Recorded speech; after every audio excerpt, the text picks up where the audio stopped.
Okay, good evening. Welcome, everyone. My name is Antoinette Peel, and I am the chair of the Joshua Johnson Council. It's the Baltimore Museum of Art's affiliate group of African Americans who have been around for about 37 years. We're one of the oldest African American friends groups in the nation. And we're here this evening for you to join us in one of our Joshua Johnson talks, where we bring our local artists into the museum via Zoom and Facebook Live, so you can meet some of the artists in the community, which is part of our mission. I'm going to turn it over to Rose McNeil, who's going to talk about joining the Joshua Johnson Council. It's a membership-based organization, and we want you to have an opportunity to join us as we talk to our artists and our other programs. Rose, take it away. Good evening. I'm Rose McNeil, and I'm your membership person. And I would like to welcome you to the third of the Joshua Johnson's JJC Talks for the season 2021-2022. JJC is thrilled that you took the time out of your busy schedule to hear from tonight's guests, Thomas James and Charles Mason III. Our live stream artist promises to broaden your knowledge and experience of contemporary art made by artists of African descent. As you already know, the JJC Council is one of the oldest African American museum support groups in the US. And our organization is named after Joshua Johnson, who lived and worked in Maryland. And it is our mission to forge meaningful connections between Baltimore's African American communities and the Baltimore Museum of Art by providing and highlighting the achievements of African American artists. The JJC membership offers a wide variety of opportunities for active participation within a network of friends and colleagues dedicated to art. Our members share a passion for African American art, and we are artists, art lovers, museum goers, collectors, educators, students, docents, and others who care about connecting with artists, the community, and the museum. Now, JJC Business Meetings are on the second Thursday from September to June at 6 p.m. and the JJC Talk starts at 6:30. And we invite you to join both the Baltimore Museum of Art and the Joshua Johnson Council. To join the Baltimore Museum of Art, call 443-573-1800 or visit membership at artbma.org. Also, to join or renew your JJC membership, please call Dave Issa at 443-573-1789. Or you can also join online at artbma.org/JJC. Also, you can follow us on Facebook at Joshua Johnson Council. I hope you enjoy this evening's guests, and I'll return at the end to tell you a little bit more about joining. Thank you. Rose, thank you so much. Antoinette, thank you. Folks, my name is Dave Issa. I'm the Director of Public Engagement here at the BMA. Welcome to JJC Talks, which originally started as one of our lovely COVID-19 pivots and has now become the way of the world in how we operate with the Joshua Johnson Council. We're a council that has been operating for over 36 years, and this was something that we've been doing for about that time. And one of the most beneficial things about the pandemic is it allowed us to pivot in a way to where we were able to bring this to more folks across the country. We're seeing viewership from all over the states, even international at points, and also in a way that's archived for good. So it's not just something that is a large group of us meeting in person and getting to see the magic of these artists. So at this point, it's my duty to stop talking and pass the mic to two really incredible artists. We do have their long form bios up on our website, so I'm not gonna beat you with those, but Charles Mason III and Thomas James, if you are operating in Baltimore right now, you know these two, a really incredible artist and curator and arts facilitator. We're really excited to have you two here tonight with us. And at this point, passing it to you. Thank you. Oh, shit. All right. Hey, how's everybody doing? Can you guys hear us? Yeah, you're doing great. All right, cool. Oh, wow. Yeah. Well, thank you, JJC, for this opportunity. As they said before, so I'm Thomas James. I'm Charles Mason III, also known as Trey. And we're really excited to have this conversation with each other, really, but also with your audience. So we have a short presentation that will give a little background about us, and then we're just going to dive right into our conversation. So Dave, you can pull that up. All right, cool. Let's see.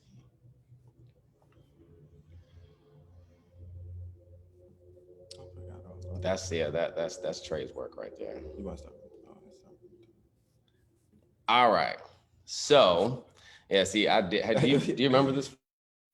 Yeah, I do. Okay. I was going through some of the images of he and I, and this just seemed really funny. But anyway, so I am a curator. Oh, okay, next slide, please. I think what the next one is an exhibition. I think. Mm-hmm. Looks like be more something. Okay. Yeah. Okay. Cool. Okay. There we go. So I'm a curator, arts facilitator. I really look at curation as a way of narrating stories as well as connecting with other artists. Next slide. So some of the shows that I've done recently is this show, which was Repercussions at Eubie Blake Cultural Center. At Eubie Blake, I am the co-chair of the exhibitions program. And next slide. And I am the former visual arts director at Creative Alliance, which is where we are right now. So this is the exhibition Bright that was at Creative Alliance not too long ago. Next slide.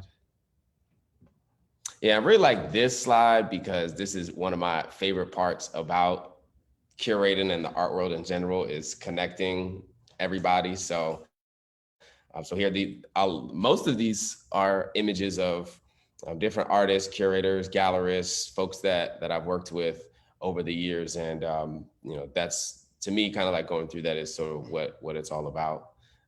Next slide. What is next? Oh, okay. Also, I do a lot of projects that facilitate arts and connect artists with different brands and companies and things like that. So most recently at Eubie Blake, we did a collaboration with Vans, where we had the work of another local artist, Megan Lewis. We designed a shoe and a t-shirt, and it was part of their Foot the Bill initiative. Next slide. And I was also a part of the B&O Railroad Museum's newest initiative, the street art competition, where we had street artists and muralists come in and compete to create works on a caboose. So so being a part of different projects like that is also a huge part of my practice, because again, it really does connect artists with other artists, with institutions and companies and things like that. Next slide. All right, cool. So I wanted to put in a couple of images of projects that Trey and I have worked on together, and also a way for you to see his work. So this was a show that we did at Arundel Community College. It was called Gray Matter. Next slide. So this again, I wanted the audience to get a look at Trey's work. So as an artist, let me see what I wrote for you. I consider Trey an artist, a thinker, a maker, a supporter, and his art focuses a lot on the actual creation of the work and how it takes up space in any one area. The work itself, for much of the work, you're transforming now a little bit, but for much of the work, it can live in many different ways, take on many different shapes. Can you go to the next slide? Trying to see what's next. Okay, this is another show. Next slide. So like even funny, like even like this piece, I chose this piece for a show called On the Verge at Creative Alliance, and the that rope that you see, that actually wasn't part of the piece. It was someone brought it. I can't remember how I acquired it somehow, and then like you found it and just put it on the piece.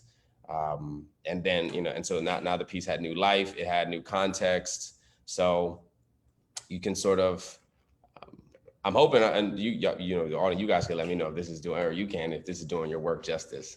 No, it's quite interesting hearing you talk about it as I sit right here. So I kind of want you to keep going. Next slide. Well, that's the last one. We're gonna no. There's one more. Okay. Next slide. But we'll get into that a little bit later. Then this is actually the first show that we ever worked on together. It was called Our World at Eubie Blake Cultural Center. And then you go to the next slide.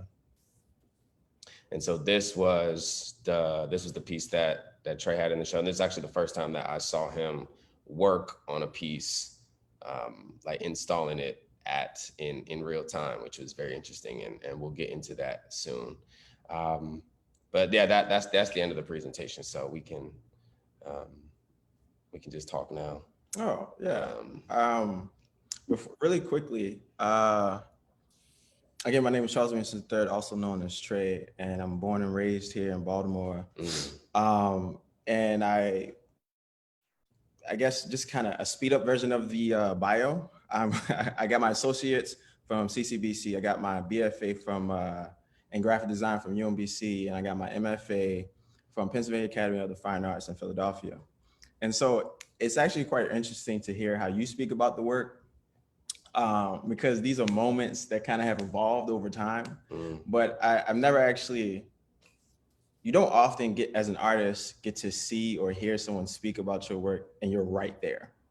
Sometimes they're writing about it, sometimes they interview it. It's really almost not at the same time. So I was like, oh, wow. Because a lot of the times there are things there that I wouldn't see personally, or because I'm too close to it.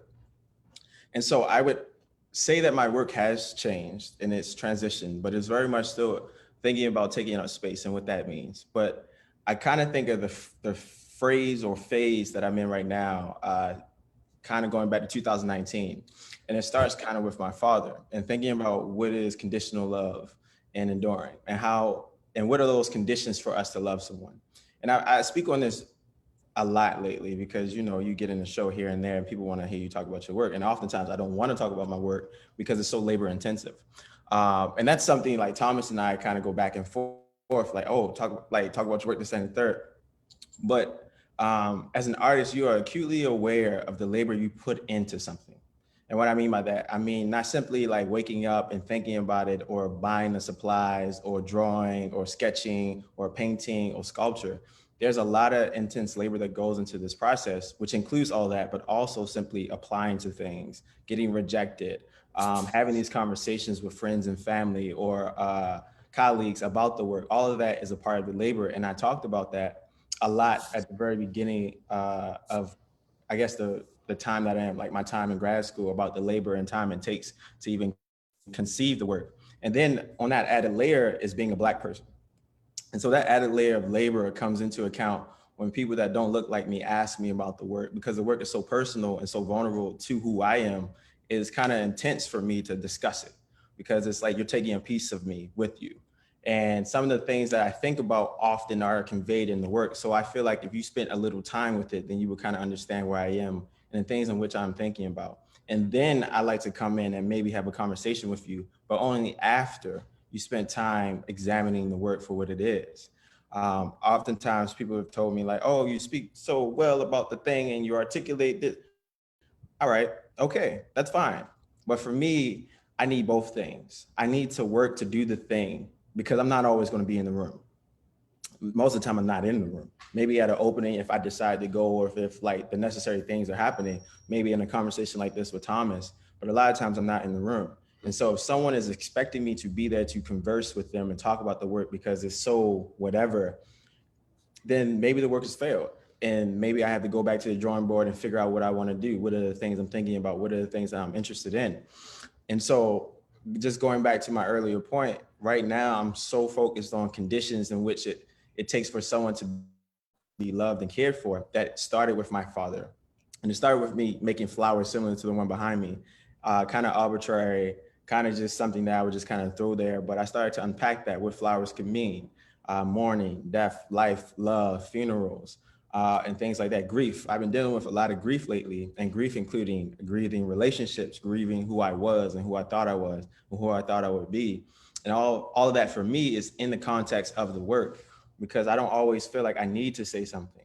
And to that point, there's actually something I wanted to talk about with you a little bit in this time that we have is silence. And so silence for me has been a big thing, because I recently curated a show that's up right now at Creative Alliance Baltimore. And a theme on it is place. And place is like, know your place. What does it mean to be in your place? Thinking about domesticity, thinking about like personhood, however you identify and what that means to know your place, to be in that place, to be in that position. Oftentimes, Black people, we've heard it, we've seen it, we've lived through it. If you're blessed enough to still have a grandparent, they literally were in it, right? That's still alive. And so from place, I started to think about silence. And silence, again, going back to my point of why I don't often like talking about my work, that silence, knowing when to speak. Like, you know, what is the thing? They say a child is supposed to be seen and not heard. Or what happens in this house stays in this house. Or like anything that is like a requirement of someone being silent. And I started to think about this. I've had only a few conversations about it, but I started to think about this because going back to my dad, all the stories I know about him, for the majority of them are from family members, and there's a slight bias or tint to it, right? And that can be helpful, harmful, or whatever. And he comes from a position and place where, like, whatever happened, you weren't supposed to say anything. You were supposed to just take it. And thinking about the few stories he's told me about my grandfather, I'm not saying that this is anything that anyone should do, but my grandfather was an alcoholic. But one of the ways in which he was coping with racism on the job, because he used to work at Lisa, was to drink. That silence, that enduring, that having to sit there and take this because you have to provide for a family, can be detrimental and trauma-inducing, actually, especially to his kids, who are my aunts and my father. And so really trying to examine silence that has so many layers, specifically as a Black person, I'm looking at it through those lenses, what that silence does. Why, like, when my parents or something are frustrated, they retreat within themselves. And then why do I retreat in myself when I'm frustrated, when I feel overwhelmed, when I feel sad or something like that, or apologizing or any of these things. And so I've just been thinking about silence a lot because of like the I don't talk about my work situation. Because again, artists and creatives are acutely aware of labor, and labor goes directly into silence, and silence goes directly into place.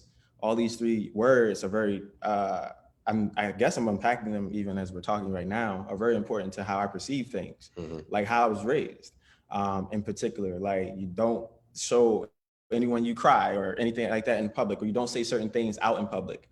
So yeah, that's kind of what I got right now. So just kind of like working with those. I mean, you know what? It's funny because you say you don't talk about the work and don't like to often. Okay, don't like to. Well, okay. So let me backtrack. So the first time I ever worked with Trey worked in depth was the installation of the Art World show, and I remember he's installing his piece in real time, and I just remember we were up on a ladder like doing something, and then you look down at someone who was in there. That was a crazy install, but someone was down there. And you're like, what do you asked the question, something like, what do you think about this? Or does this look good here, or something like that?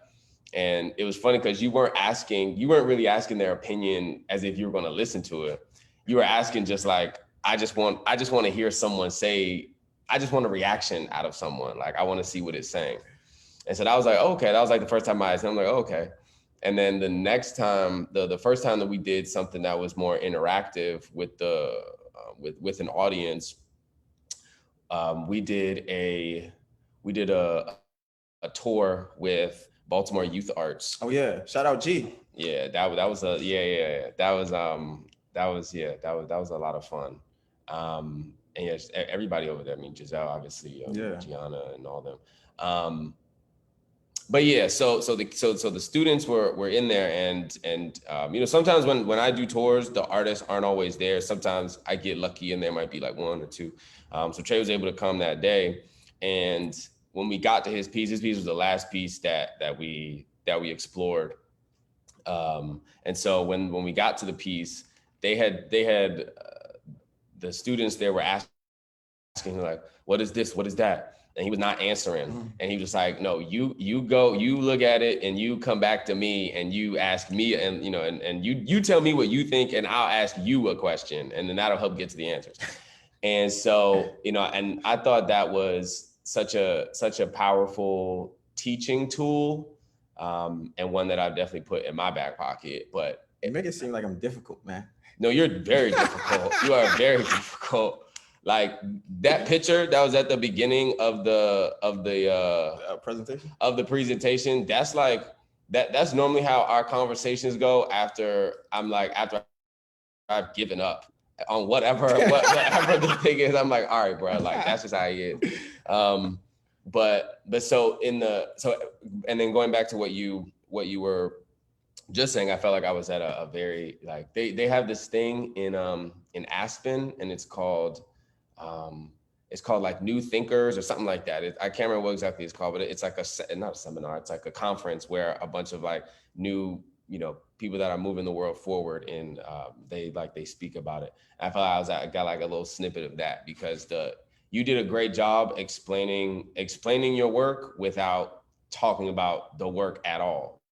You didn't talk about the materials. You didn't talk about you actually making it, the time it takes, anything like that. So it's interesting. I think that that's a powerful way to speak about the work, because it's a more engaging way to communicate with the audience.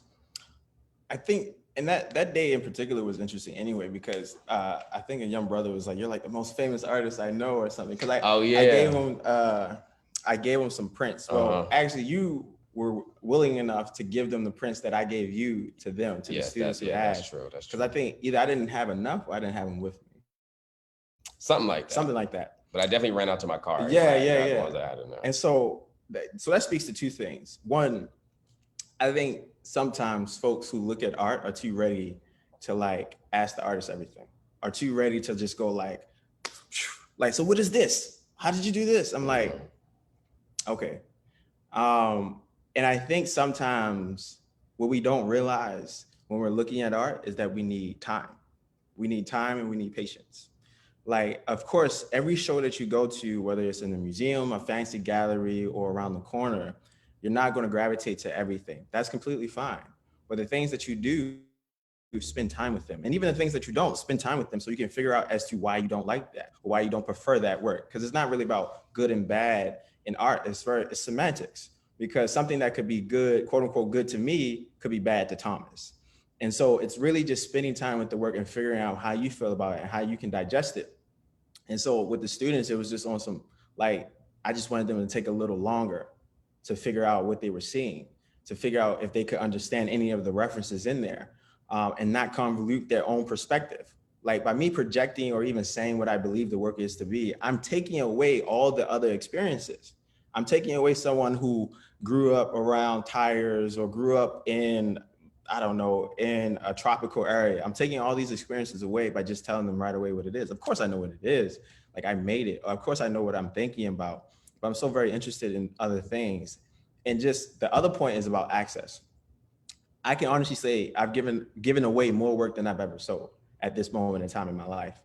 And it's important that I do that because everyone doesn't have access. Everyone doesn't feel like they have access. Everyone doesn't have like the financial means, however you look at it. So how do I combat that as an artist? How do I combat that as a Black person? Because I know my experience. My experience is that I didn't grow up going to museums. If I did, I went with a school and I didn't pay attention.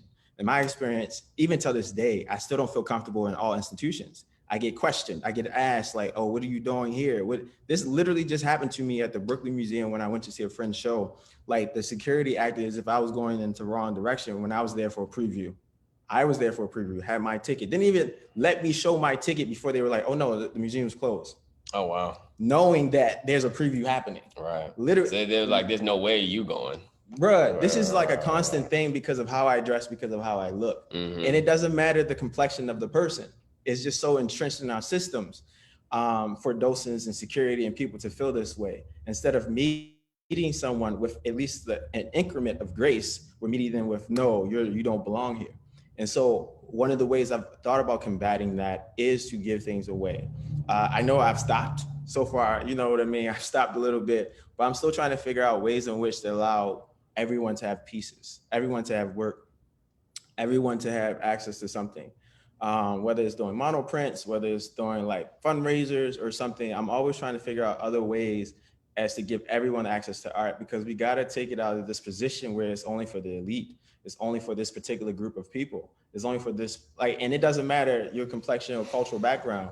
Everyone perpetuates this idea that art is only for X, Y, Z. And I think that's wrong. Okay, so speaking about access, what was your access point into the fine arts realm? Because there's a like the fine arts is a lot different. It's funny because like people hit me up all the time and they're like, hey, you know, I got a friend who's like trying to get there. Like literally, it's the same line every time. It's like they're trying to get their work out there. Yeah. And like I look at it and I'm like, okay, you know, it's like it's art, you know, but it's not fine art, which is very different. So like meaning like and I'm not saying that pretentiously, saying it, you know, to more like, you know, like if someone is I know what you mean. Yeah, okay, all right, cool. Well, no, I know. I was trying to figure out how far you was going to dig. No. I mean, because that's the thing. Like, but like if I have to, if someone is creating work and they know how to, you know, and they know the technicalities of it, but they're, you know, composition, color, perspective, all but there's no imagination. It could just be, and again, it's not an indictment on anybody. No. I hear what you're saying. But like I'm like, if you want to talk about fine art, there's a certain level of thought and innovation that has to go into it. So if you're down to do that, then you know, let's do it. But anyways, I think because I was just talking about this with like a mentee of mine. I think the biggest difference, right, is rigor. And you kind of touched on it. The biggest difference is rigor, because to be fair, everyone could do everything. And so I'm going to explain it because, like, you know, if you want to be a doctor, you know what steps you want to take to be a doctor. You know, at some point in time, you figure out your specialty. Mm-hmm. Maybe you don't. Maybe you just want to be a general surgeon or just a general doctor, but you know the steps to do it. Same with art, right? Everyone can learn how to paint, draw, sculpt, take a photo. Right. There is no limits to that. Like everyone has access. Everyone can potentially have access to knowledge to do these things. Just like with school. Anyone that's ever gone to school is a privilege, because everyone doesn't have the monetary means or even comprehend what it takes to be in school, to go to school. Mm-hmm. Like I'm first generation. It's like looking in the dark. When you say school, you're referring to like whether you're trained academically through university systems or under apprentice or under, you know, someone teaching you a mentorship type thing. Like potentially everyone could have that, right? Mm-hmm. The biggest difference I see between, let's say, someone doing something down in the subway in New York, the homie cousin who can draw really well that went to all these art high schools, and the homie that went to all these good colleges, is the rigor. Like I think anyone who wants to do it has the ability to do whatever the fuck they want to do. For sure. Like flat out. But I think when we're talking about fine art and things in like the other or lesser than fine art, first we gotta get rid of those terms too. Because it's people around the way that can draw way better than me, that understand paint way better than me. For sure. It's just maybe the rigor is different. Maybe they can't afford, or they don't have the privilege, or they don't have the drive. You know, it's like athletes. That's always my first thing when people ask me, when people like say those things. Like my first thing with any of those artists is like, okay, I'm not getting you from, and I'll give an example. Like someone hit me up recently and they had, like the work that they sent me was like renditions of DMX album covers. Oh yeah. And I'm like, that's tight. Like you have especially like the way that they got like the blood. I'm like, that's cool. Yeah. I want to see you in the work. You see what I'm saying? Yeah. It's like that's what I mean when I'm talking about. That's where the rigor comes in though. For sure. Well, and it's more of an exercise of the mind. Absolutely. Because you have people that are creating work out of, you know, it could be, I mean, of paper, out of like Out of dust. Yeah, like out of sugar. Word. Anything. Like we've seen it. Yeah. But it really has to go down to rigor / determination / all these other things that we may not know in their personal lives. You know what I mean? Because I think about that. I mean, we live in a very digital age where it's so easy to compare ourselves to XYZ, but like the difference is you, for one. And for two, we're not trying to reinvent the wheel. No one is doing anything that's so different than what someone was doing 10 or 20, 30 years ago. You know what I mean? We kind of like, that's cap. You know what I mean? Like if people think they are, maybe you are. I mean, there's nothing new under the sun. Right. You know what I mean? And so the difference has to go back to how you're thinking and conceptualizing work. Like it's great that we have renditions and many images of Malcolm X, Martin Luther King Jr., Rosa Parks, Sojourner Truth, all these folks. It's great. Honestly, it's great. But like you said, where do you come into it, right? Because those images are already commodified. Like 10 people can make a Nipsey Hussle image and then make various amounts of money off of it. It's already a commodified image. What you're talking about takes way more patience, way more time, way more imagination, way more like just experimentation. And that's the thing, because then you get into like, oh, I don't have the time, I don't have the access or whatever, which is true for a lot of folks. I mean, when you're in grad school, you pull it. I mean, even now I'm pulling from like everything, but that's again, like my rigor and want to know. So the biggest thing that changed in my life was in 2014, I went to grad school for the first time at Parsons School of Design in New York. I was like, oh my God. At the time, I didn't know that there were Black and brown artists who were successful, whether it was through teaching, through showing, museum. Like I didn't know. Honestly, I can honestly tell you, until 2014, my knowledge of Black and brown artists who were doing something in the art world was lacking. I just didn't know. Nowhere in school that I learned this. One, because I was doing graphic design in undergrad. So my history, I was learning, it was graphic design history. And remind me, what school was that? UMBC. Right. Okay. So like, it's like you're learning art history, but in a very particular lane. You know what I mean? And even still, art history is dominated by white folks. Yeah. Like, for sure. You know what I mean? People are just now questioning that. And I mean, within the last decade, people are questioning it. Yeah, I mean, you gotta get specific books if you're trying to learn about Black art, right, stuff You like do, that. you do. For sure. But the art world has completely been white-centered. And I mean all of it, like all white-centered. It doesn't matter how they identify themselves, it's just white-centered. And so when you're doing that, when you're coming up, you have to either meet a professor, which I did. I met plenty of professors at Parsons, and then you have to have access to go and see this work. I went to the MoMA, I went to the Met, I went to the Whitney, the Guggenheim, and this was 3 months because in 2014, that's also when Michael Brown was killed. And so going under the guise that school is a safe space, I was like, yo, I'm getting out of here. I'm going back home. I'm about to start protesting, doing whatever. Only to learn that school really isn't the safe space that we think it is. All right, that's neither here nor there. But like, if I had never had that experience, I would literally not be the artist I am today. Okay, so wait, so back up. So what made you go to Parsons, like apply and like why? Because Parsons is a very specific school. You wanna know what I did? I Google searched rolling admissions. Okay. And Parsons came up. Parsons is rolling admissions. Yes. At least at the a time. lot of schools are. They have waiting lists. And so, because like people can say no. We have a lot, like you can get, I got into what, 5 schools out of the 6 schools? I said no to 4 and went to 1. You can say no to these schools. You don't have to go to the first school that gives you a little taste. Oh, for sure. Right. But like everyone doesn't understand that. And I didn't. I didn't. So I graduated undergrad. First of all, school wasn't even a thing for me. I didn't know what I wanted to do. I had done graphic design because it's something I had done from high school. Right. And so I just went on and did it. Right. Even in undergrad, I wasn't even sure what I wanted to do. But there's a story there. I digress. But when I graduated, I didn't know what I wanted to do. I was like, what is this? Google rolling admissions, looked up Parsons. When I tell you, I pulled together all the things I did from community college and undergrad, because this is a studio art school. I was like, what was in your portfolio? That's what I'm saying. It was collages. That's a little alarming. Bro, it was collages. It was a bunch of stuff. Like, because like, if I'm being completely honest, I never took a painting class. I took drawing classes because it was required, but I didn't take certain classes. I never took a color theory class. I never did XYZ. And I'm thankful that I didn't. But I pulled all these things together And I just applied, I got in, and that's how I got to Parsons. It wasn't like, oh, I want to go to, I heard about it or whatever, knew that there was like the fashion show at one point, whatever. Yeah, because that's the name. Right.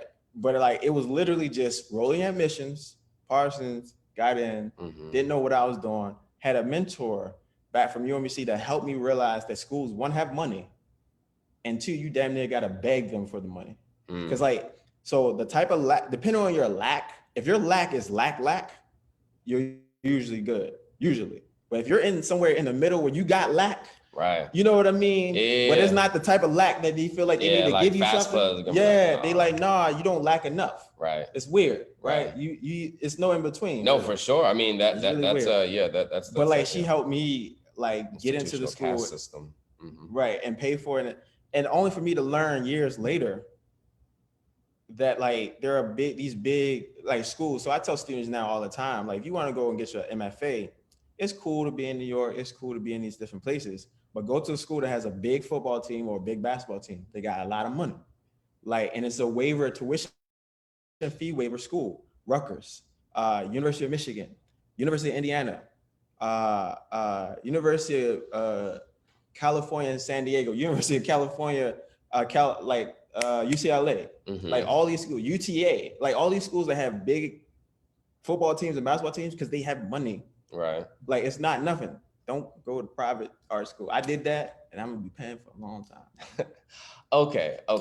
So you leave Parsons then, and so you're back home, and then you go to yes. PAFA, right? No. So Morgan. I'm wearing a Morgan. Okay. I'm wearing a Morgan State University shirt right now. I did not go there. I worked there 2 different times as an adjunct professor and staff. So I say in 2014 is when this journey started.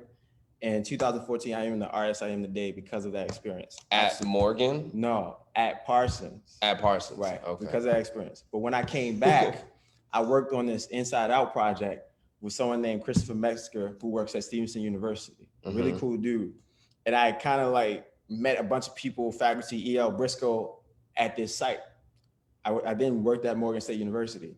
I am then also the artist I am today because of Ernest Shaw Jr. and E.L. Briscoe, because of the knowledge and because of the conversations me and Briscoe had throughout our time while I was working there. Literally, I was molded by these 2 Black men in my time at Parsons to like study, to yearn for it, so the rigor is happening from all these different things. So you knew Ernest before you went to PAFA? Yes. Okay, dope. Okay, I had met him. Gotcha.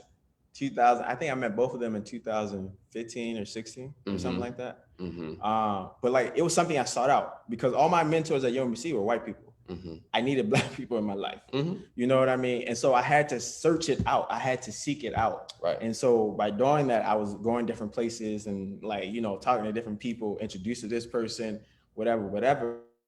But like I had to legitimately seek that out. It doesn't just come knocking on the door, especially if you go to white institutions. So I want to hear about your experience at PAFA and also your overall. I mean, because you've been involved with a lot of higher ed institutions. I know. So and I talk shit about all of them. So let's talk about PAFA a little bit because I remember we were at brunch one time and you were. Was that after the show?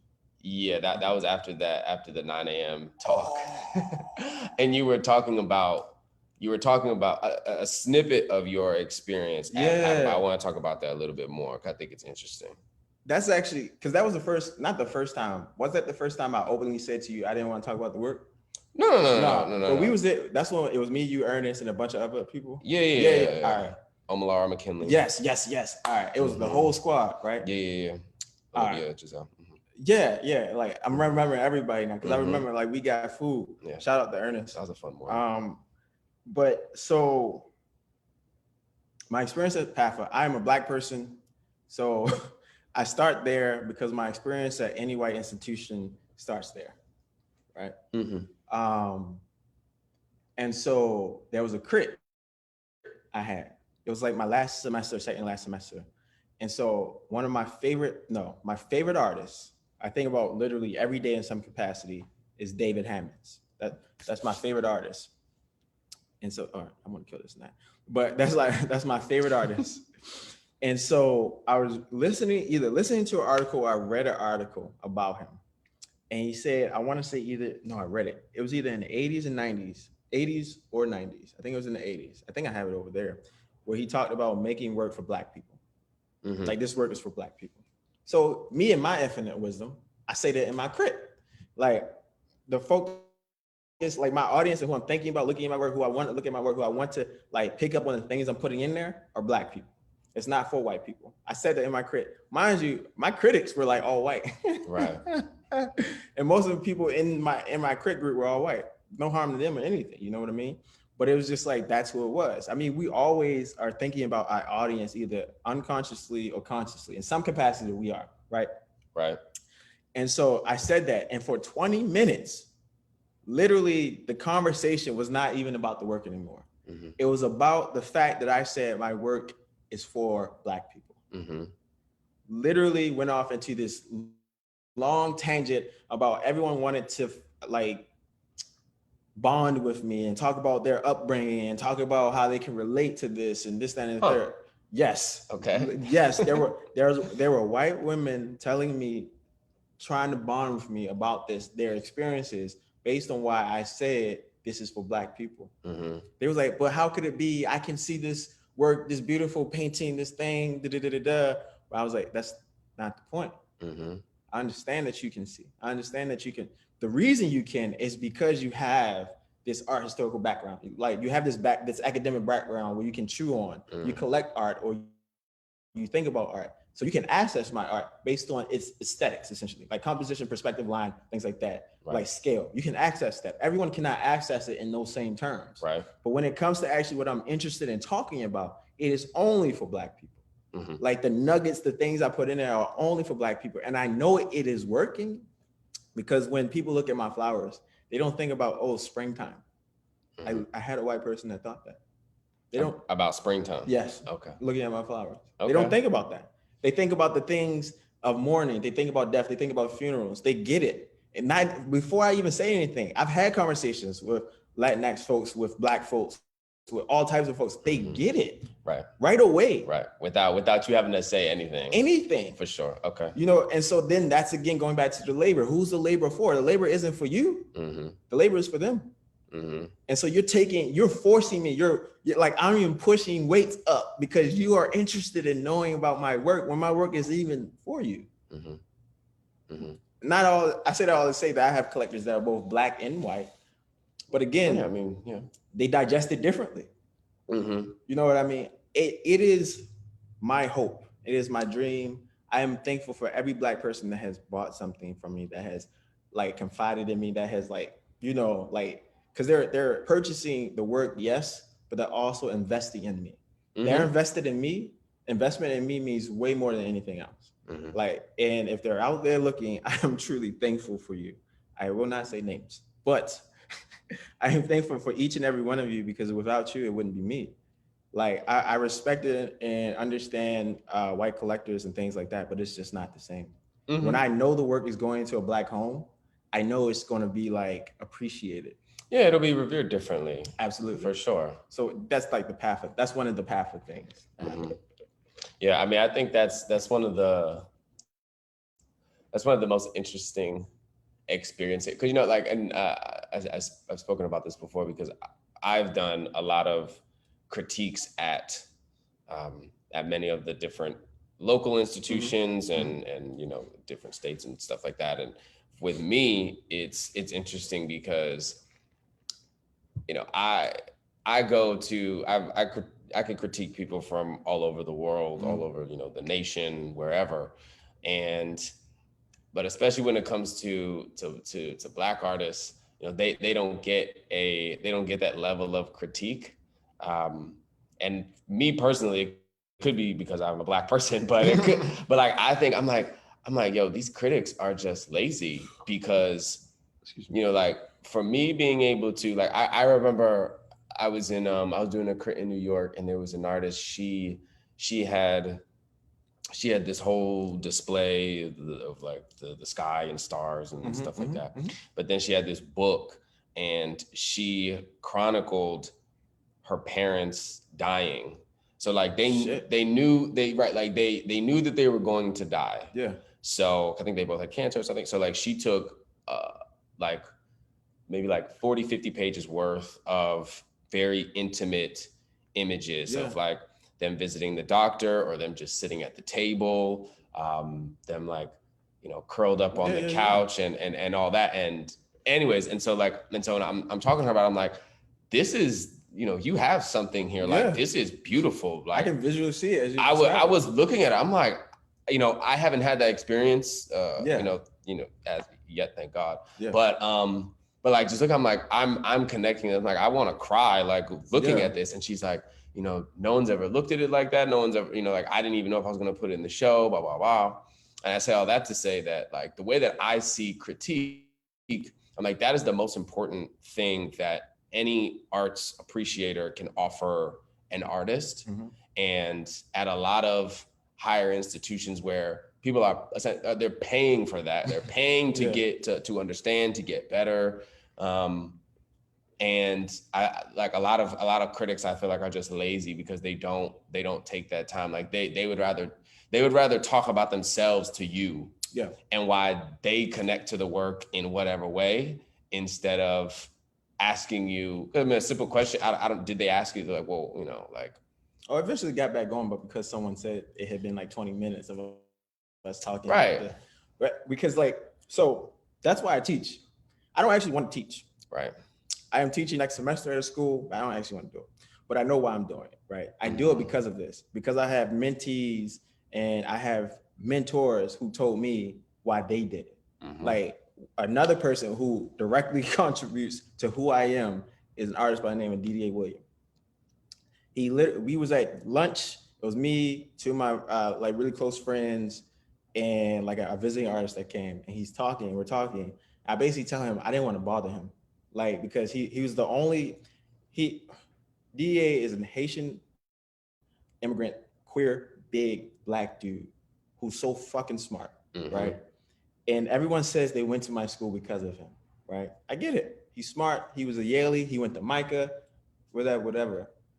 No, I went to that school for him because it's not many chairs that look like him that could understand me right away. And so at this lunch, I'm like, I didn't want to bother you because it seemed like everyone was like, he's like, that's why I'm here. Right. I'm here for you because I didn't have that same thing. And so I look at that, and then randomly I'm walking with Ernest and someone else. I see Valerie Maynard on North Ave, and she's like, you gotta teach. Oh, okay.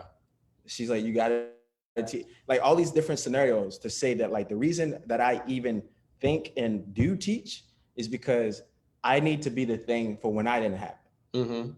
Like, we know about the room of silence that happened at RISD.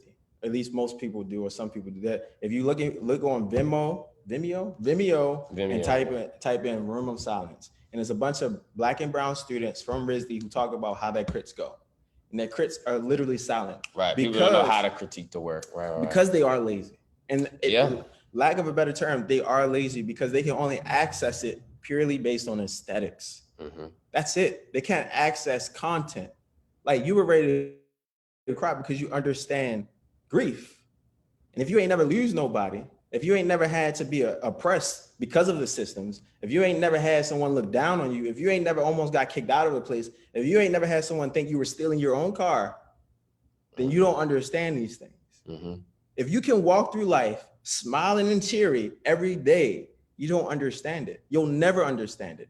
And only the ones who are non-people of color, non-Black and brown people who actually give a shit do.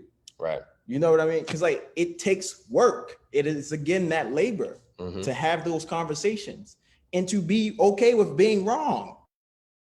Right. You know what I mean? You have to be okay with being wrong, because I'm not about to be right all the time just because I'm Black.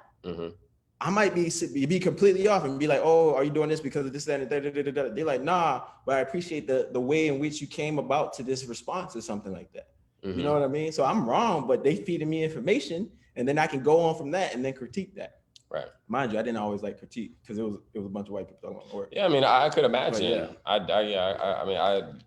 could only imagine. I take that back. I mean, sometimes at my shows, people do like critique. And, you know, I always appreciate it. Like at the show, it's like one, like it's always one, or like not every single show, but like sometimes you'll get someone who gives their honest opinion. And sometimes I get like, put like this, like, sometimes people will critique it at the show. Yeah. And I'm like, personally, I have now grown to appreciate that. Yeah. Because, although I enjoy the, this is such a great show, which don't get me wrong, is probably true. But someone that gives a critique that's like, whatever, I don't know what it is. Like, I remember I did a show that was here at Creative Alliance, and everything was extremely precise. Like even down to the tape around the sculptures. It was like everything was super measured. Like it was precise for a specific reason. And that was a critique that someone shared that night. Was like, well, no, not that night. It was like a little bit afterwards. They're like, yeah, I just felt like everything was, for lack of better words, precise, and it was rigid and da da da da da. And I was like, although I appreciated it, I wish you would have said that the night of, so we could have had like I enjoy having those cool conversations. Like I think that sometimes people probably think that like, you don't want to hear it, which for the most part I might not. But if everybody was saying it, I probably wouldn't want to hear it. But if one person says it, I want to hear it. Well, you got to think about that too. Everyone doesn't actually want to critique. Like, you know what I mean? Like being a critic or having conversations about the work, you have to be you have to take your time with it, right? For instance, like I know people and I'm cool with people who I don't like everything they do, right? But I can't rush in and just say like, yo, what the fuck is you doing? That's what I'm saying. That's why I think the person waited. And I feel the same way with curators or any type of artist.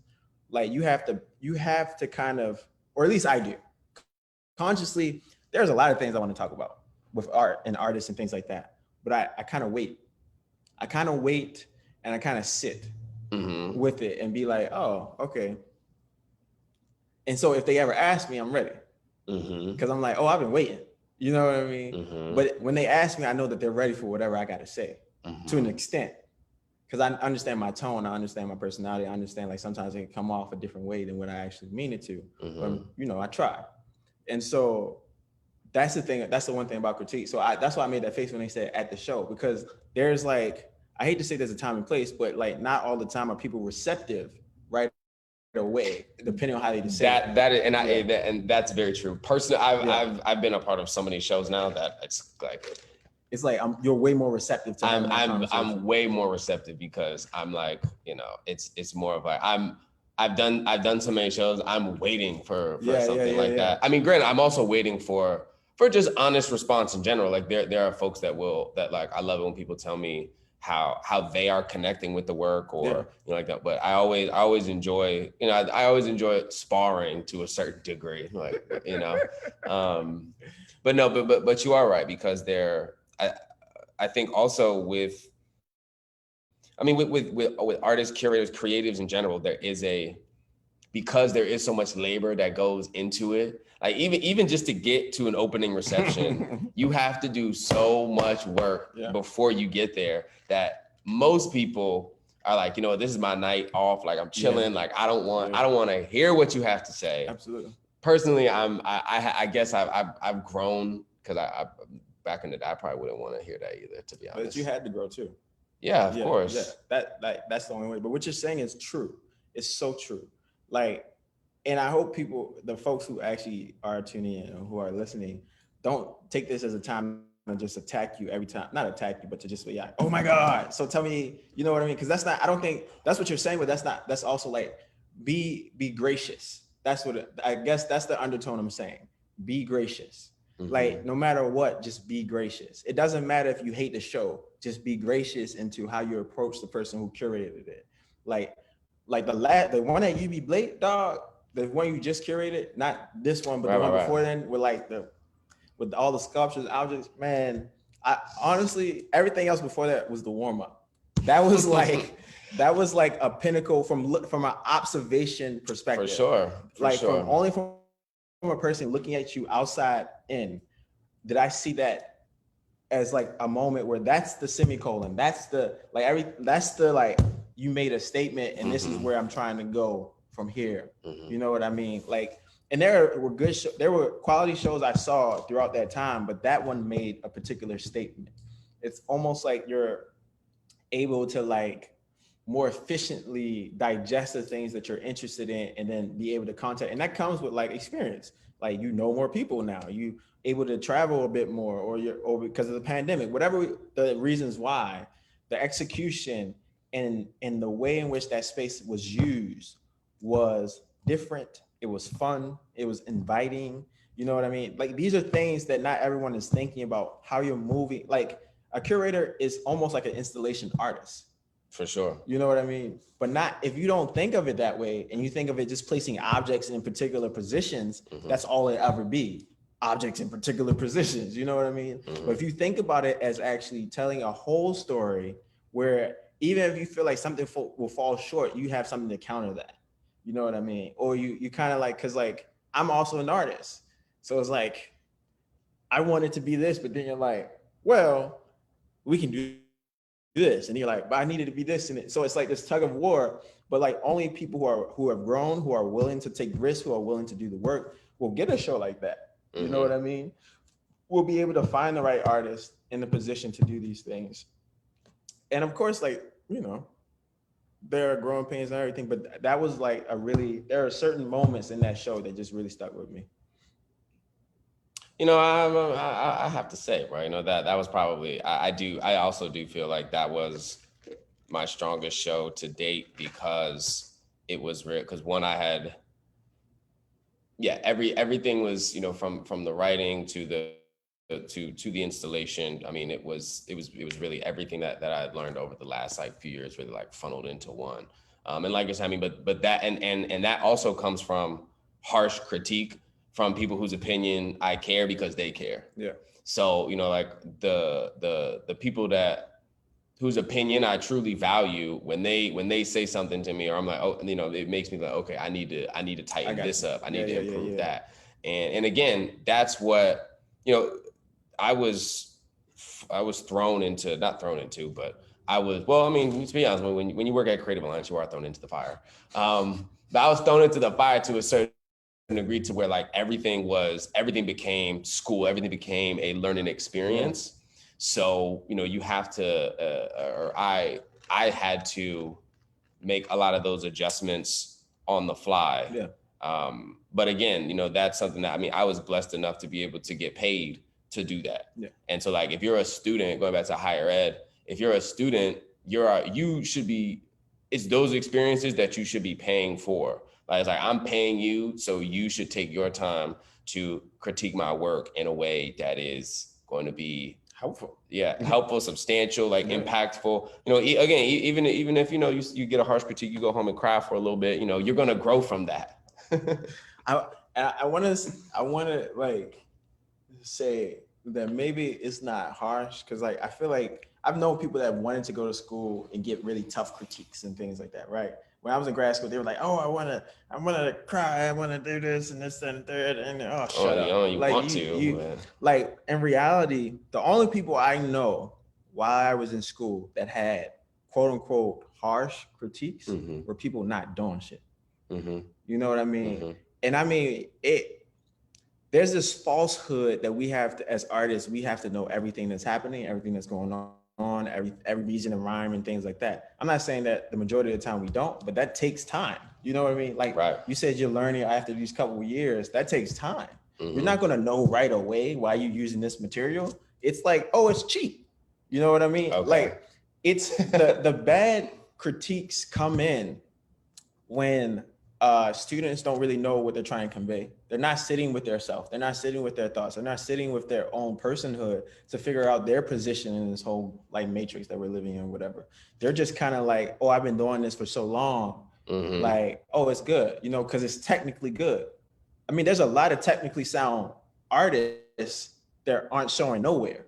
There are a lot of technically sound artists who like are trying to figure out, oh, what's wrong? But these artists also aren't putting the labor in. You know what I mean? Yeah, and I guess when it comes to harsh critique, or even just using that word, I think that's also an expectation. Like, it's an expectation that someone's going to be that hard on you. Yeah, which also isn't always helpful. You know, like, again, a thoughtful response is Like I'm at like the most.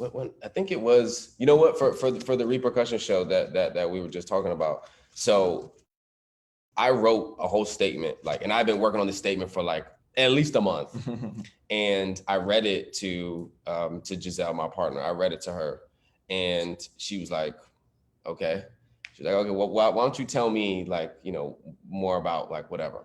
And so like I'm talking to her more about the show, like this and that, and she's like, "Okay, that statement does not say that." Yeah. I'm like, "Damn." Yeah. So then I read Yeah. so and then so like right there, it took me like 3-4 hours straight, and I rewrote the whole thing, Yep. and then I was like, wow, this is actually like a very quality, like probably the best 5 paragraphs I've ever wrote, when it comes to art.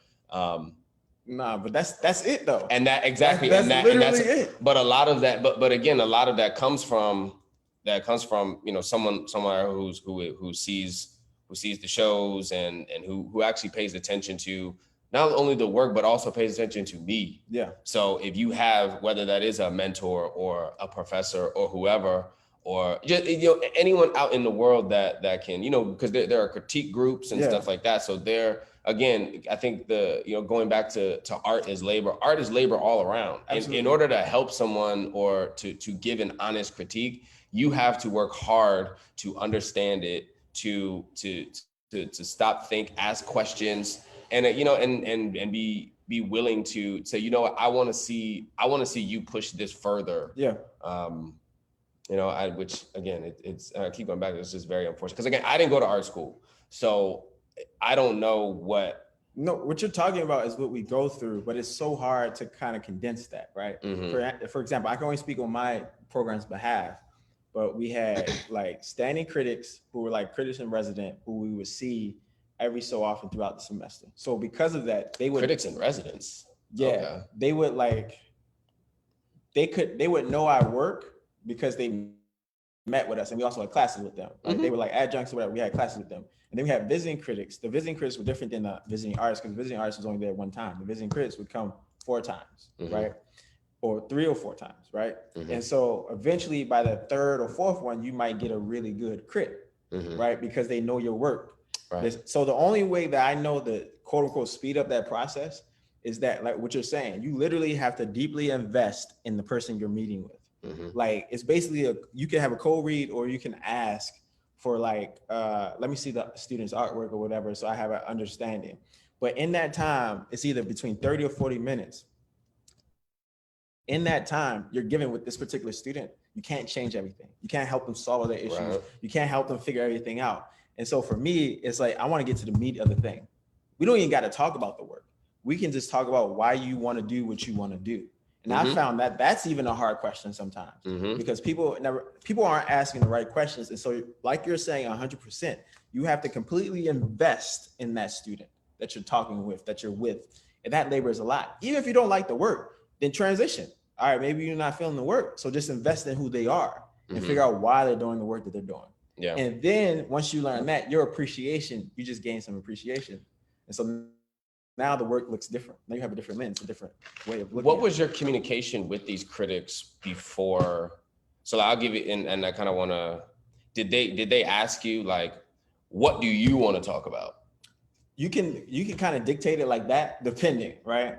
Like you can be like, oh, this is what I like. Actually, yes. So like if, let's say you see my studio, like it's a bunch of stuff everywhere, but let's say I want to focus on this thing. Like this is all I want to talk about for the 30 minutes or 40 minutes that I have. You can do that.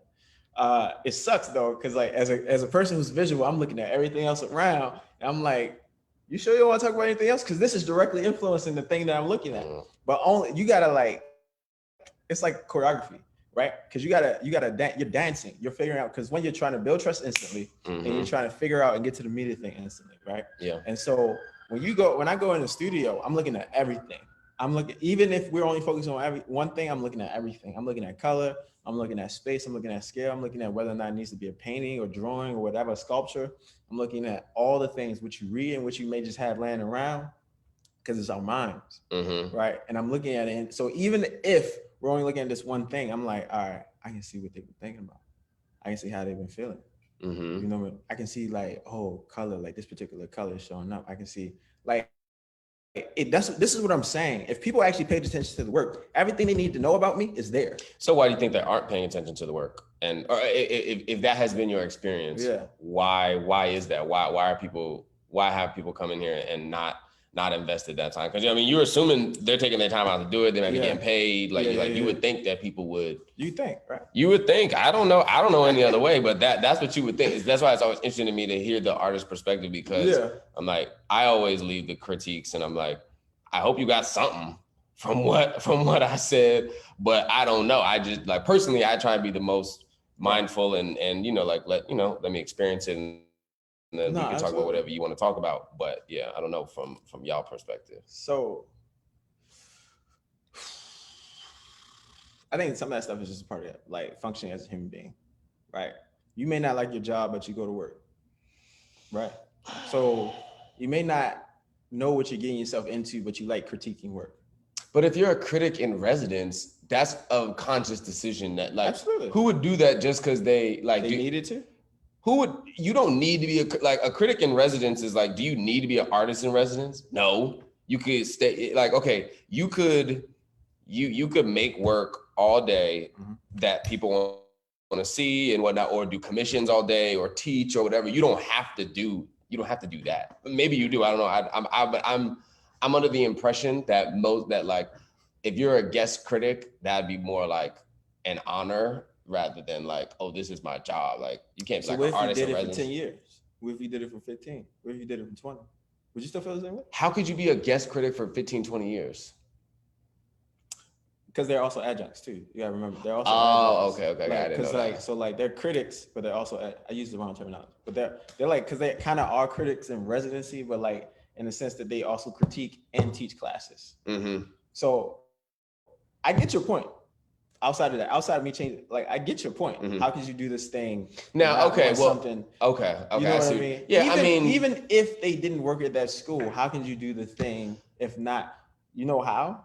Because that's just how it functions. That's how the art world functions. That's how like art administration. That's how all these things function. Yeah, but that's where it's messed up, because again, I'm paying. If I was an art student, I'm like, this is the experience that I'm paying to get. This is so like you. And again, the thing about a critique is like you can, for the most part, like when you're coming from the critic side, when you do a day-long critique, you're basically an athlete. Yeah. Like you got to get there. You got to make sure that you're eating right. You got to make sure that you like stop and think and really like. Oh, sorry. Can we get some feedback? Okay, never mind. But you really have to like every time you step into someone's studio or small gallery space or whatever, you got to take that deep breath and be like, okay, time to zone in, time to focus. So like I couldn't see it going any other way if that is my responsibility for, because unless there's like a follow-up, do they have to do follow-up? Like write about it or something? No. Yeah, that's what I'm saying. Like to me, that doesn't make sense. Because again, that's my problem. Like my problem is a lot of the people that are in these positions are just lazy. So, that's like, which is going to stifles innovation. It stifles imagination. It stifles what we view as the art world. Like I have these conversations like with Derek a lot, when it's like where we talk about anything. Like most recently we were talking about like a fashion show or something like that. And we're like, it can be whatever you want it to be. No one says what it can and can't be. Like I remember when I was in Chicago probably around the time you were back here in like 2014, that was the first time I saw people having art exhibitions in their loft studio. And like, that was my first exposure to it. And granted, even then I wasn't really exposed to the art world like that, but just going there and like seeing that on the gallery walk. And so I'm like, whoa, this is crazy. And so like, that's even something that I've communicated to artists and be like, well, they're like, I want to show my work. I'm like, you got a studio, right? Like you could put up 8-10 pieces, whatever, put wine outside and then invite people into your space. And then you can get that same interaction. Like it doesn't have to be whatever. But again, I don't know. And maybe lazy isn't the right word. I don't know. But I still feel like, personally, I feel like people are lazy, because I know that when when someone asks me to do something, like for example, like I've coming up, I'm gonna be speaking at a couple of high schools and a college, a university, and for each of those, like the folks ask me as if like not that they're like begging, but they're like when I say like, yeah, of course, they're like, oh my gosh, thank you so much. I'm like, bro, this should be like an honor to do something like this. Like you should be excited. Like you should be excited to be able to speak to people who, one, honored that someone wants to hear you speak, but someone values you enough to hear you speak, but also that you could just have like this opportunity, just have like some cool conversation with student, like with the next generation. It doesn't have to be the next generation. It could be whoever, like even this, like with like this is, you know, it's an honor to speak to not only the JJC, not only to the council, but also to your audience. And like I'm honored to be able to do it. And so that's why like when we do it, we are going to do it at our highest ability, because you should be honored. I don't know any other way to say it. And I feel like that, like the reason why there are still so many complaints, especially for people that look like us. One of the reasons, besides obviously racism, but like even more, it's like the art world itself could honestly be a lot more transformative if it was reimagined and things didn't just stick to the status quo. But you know, I don't want to. Thank you for saying that, Thomas. I appreciate that. I totally appreciate you saying that, because it's quite appropriate for where we are. So I cannot thank you enough for feeling honored to speak to us, because that in itself and the way this conversation went was beautiful. There is no other way that this could have went. And to share how to see and experience art is a whole nother dialogue that we could never have expected. But so happy that you were able to pull that together with the two of you, just talking like two brothers talking amongst yourselves, with what it's really like as artists and curators and arts administration today, operating in the city and anywhere when you're representing your work and yourselves and your practice.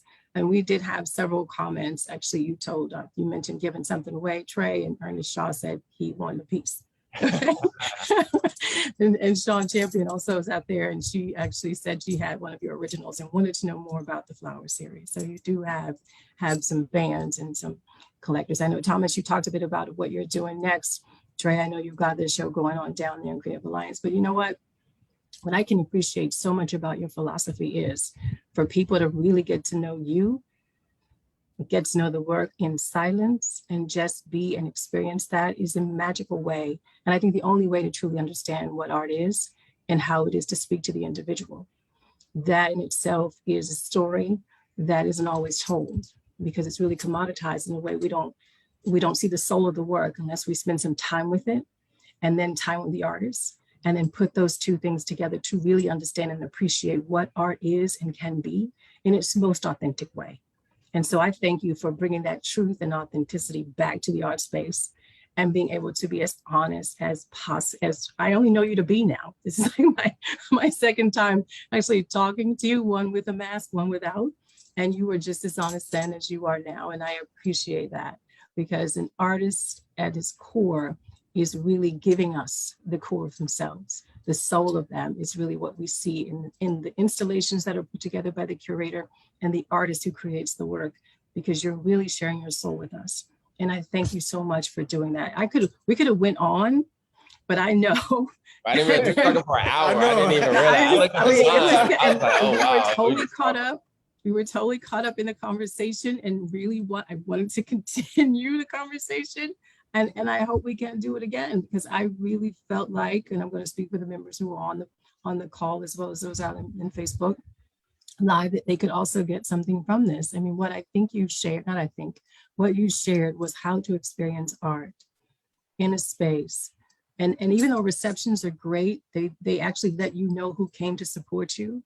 But there is that time to go back and be alone with the work, to really see and experience the work. And I don't think that people always get that connection, that it requires you to actually be with it for a minute And when I come to the reception, I'm just letting you know I'm coming to see the work and supporting what your practice is. And so I cannot say how much this has been valued and appreciated.